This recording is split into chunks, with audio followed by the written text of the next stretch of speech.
Hello guys, so ngayon magluluto naman tayo ng kangkong na may tukwa. Lalagyan natin ng tukwa para healthy. Wala muna tayong karni-karni ngayon guys. Ayan, mainit yung mantika, nilagay ko na yung bawang, sibuyas at saka sinunod ko na yung prinitong tukwa. Kanina prinito ko yung tukwa tapos siniwa-hiwa ko lang na maliit o pa cubes na hiwa.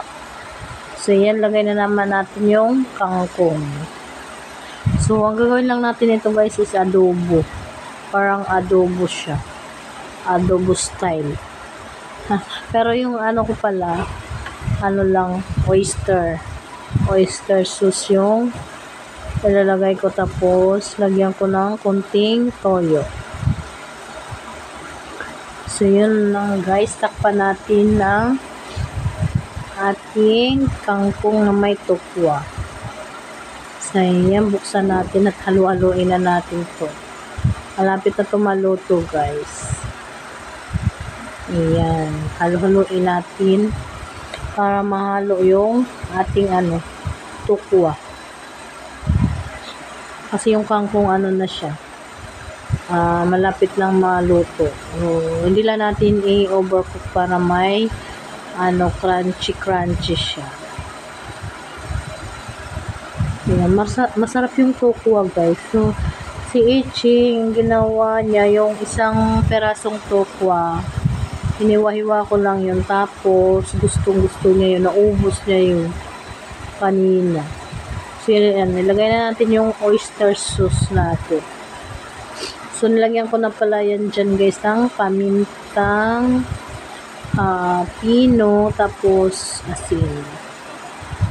So, yan. Tapos lalagyan na natin ng pampalasa. Ayan. Halo-haloin natin to guys. Tapos lagyan lang natin to ng maya-maya lagyan lang natin ng konting tubig. Para mahalo talaga siya. Kasi yung lang ang ko dyan wala pa akong nalagay tubig. So, konti lang para mahalo-halo lang siya. Ayoko ng maraming tubig sa ating ano ba to? Kangkong. So, first time ko magluto nito guys. Kangkong na may tukwa. So, try natin matikman natin maya-maya kung masarap pa to. Kasi sabi ng asawa ko magluto ko ng kangkong na may tukwa. Nagdala siya kanina. Galing doon sa bukid. So, yan. Hinimay-himay ko nga at saka yan, niluto ko na. Bumili ko kanina ng tukwa. So, yan. Halo-haloin natin ito guys. Ayan, konti pa. Hindi pa masyadong luto. Pero hindi naman natin lulutuin na lutong-luto. Yung pa rin, may crunchy pa rin. Para masarap. Pero dati kasi sa amin sa probinsya, may palayan kami, kaya libre ulam na. Kumukuha kami doon, tapos yung ginagawa namin, ginagataan namin yung kangkong. Walang halo-halo yun.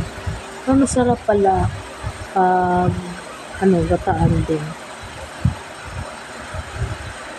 Kangkong na may gata. Pero ito, kangkong na may tukwa. So yan, mas marami yung tukwa nilagay ko. Mura lang yung tukwa guys. So yan guys. Luto na to guys. Thank you for watching. Bye bye.